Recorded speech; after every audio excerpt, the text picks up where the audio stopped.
আসসালামু আলাইকুম দর্শক, সবাই কেমন আছেন? রাশেদাস কুকিং স্টুডিওর আরও একটি নতুন এপিসোডে আপনাদের সবাইকে ওয়েলকাম। আজকে দারুণ মজার একটি পিঠার রেসিপি আপনাদের সঙ্গে শেয়ার করব।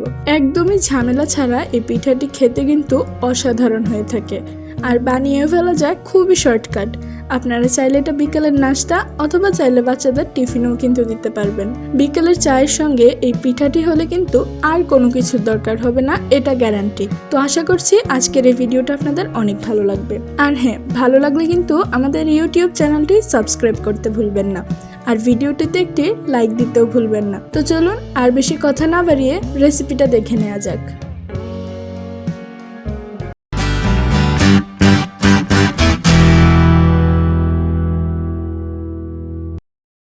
প্রথমে একটা মিক্সিং বলে নিয়ে নিলাম 3টা রুম টেম্পারেচারে থাকা ডিমগুলোকে আবার খুব ভালো মতো ফেটিয়ে নিতে হবে। এরপর আমি এখানে দিয়ে দিব 4 টেবিল চামচ পরিমাণ চিনি আর ডিমটাও খুব ভালো মতো ফেটানো হয়ে গেলে আমি এখানে দিয়ে দিব 1 চা চামচ পরিমাণ ড্রাই ইস্ট। তেল দিয়ে দিলাম 1 টেবিল চামচ।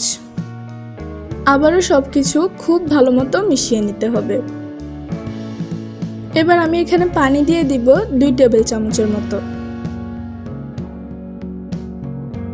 সবকিছু এখানে ভালো মতো মেশানো হয়ে গেলে দিয়ে দিব এখানে 2 কাপ পরিমাণ ময়দা। তবে 2 কাপ ময়দা একবারে দিতে যাবেন না, একদমই অল্প অল্প করে ময়দাগুলো দিতে হবে আর ডিমের মিশ্রণের সঙ্গে মিশিয়ে নিতে হবে।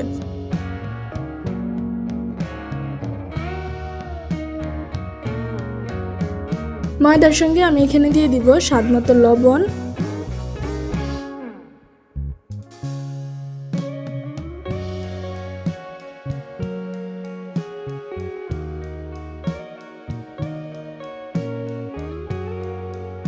এরপর আমি হাতের সাহায্যে খুব ভালো মতো মাখিয়ে এরকম একটা সফট ডো তৈরি করে নিয়েছি। এই ডোটাকে এবার ঢাকনা দিয়ে রেস্টে রেখে দিব 15 থেকে 20 মিনিটের জন্য। প্রায় 20 মিনিট পর দেখতে পাচ্ছেন ডোটাও একদম রেডি। এবার বাটি থেকে তুলে আমি একটা বোর্ডের উপর নিয়ে নিলাম ডোটাকে।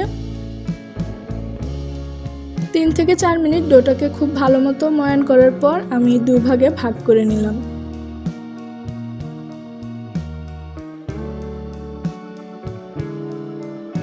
এবার 1 ভাগ ডো ভালো মতো ময়দা দিয়ে একটু মোটা করে বেলে নিতে হবে।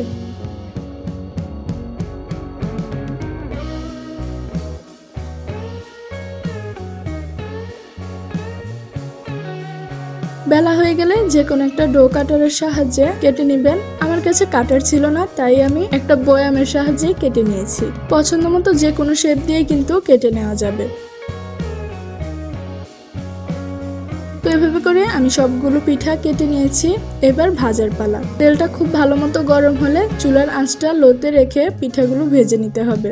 একসাথে অনেকগুলো পিঠা দিতে যাবেন না, নয়তো পরে উল্টোতে কিন্তু অসুবিধা হবে। দেখতেই পাচ্ছেন মাশাআল্লাহ আমার পিঠাগুলো কিন্তু খুব সুন্দরভাবে ফুলে উঠেছে।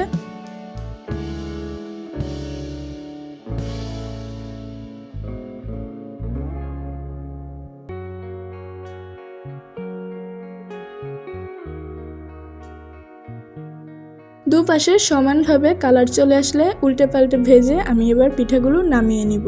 ব্যাস, এবার গরম গরম পরিবেশন করার পালা। তো আশা করছি আজকের এই সহজ এবং শর্টকাট রেসিপিটা আপনাদের অনেক ভালো লেগেছে। বাসায় অবশ্যই ট্রাই করে দেখবেন, আর ট্রাই করে কেমন লাগলো আমাকে কমেন্ট করে জানাতে কিন্তু একদমই ভুলবেন না। তো আজকের মতো ভিডিওটা এখানেই শেষ করছি। সবাই ভালো থাকুন, সুস্থ থাকুন, আল্লাহ হাফেজ।